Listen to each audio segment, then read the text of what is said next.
Welcome to Amazing World Channel. Iran's Foreign Minister Zarif has warned the only way to avoid the collapse of the historic nuclear accord was for Europe to oppose any U.S. imposition of sanctions on Tehran. Iranian Foreign Minister Mohammad Zarif has warned that the only way to stop its nuclear deal from collapsing is for Europe to defy any U.S. reimposition of sanctions. In an interview published on Saturday by Britain's Guardian newspaper, Zarif said Iran would develop much more advanced nuclear technology, though not for weapons purposes, if Europe followed the United States in returning to a sanctions regime. Europe should lead, he said during an interview in New York.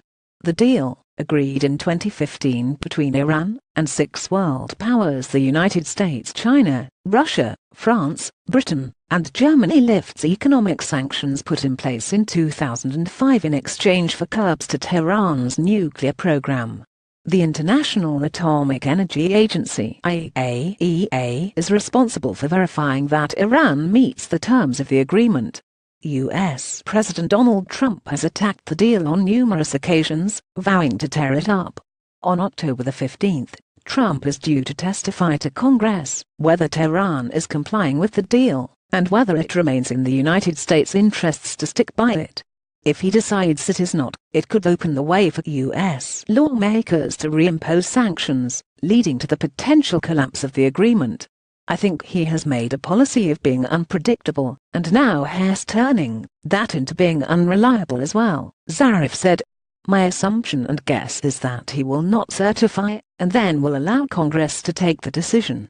He said that, if the United States scuppers the deal, the decision would prove counterproductive.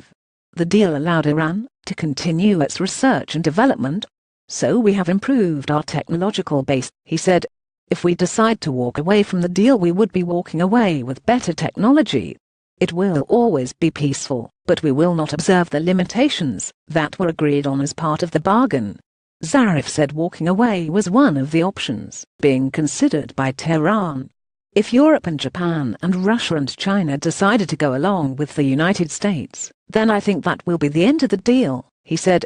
Washington on Thursday pressed for the IAEA to carry out more nuclear inspections in Iran, warning that failure to do so would make the nuclear deal with Tehran an empty promise.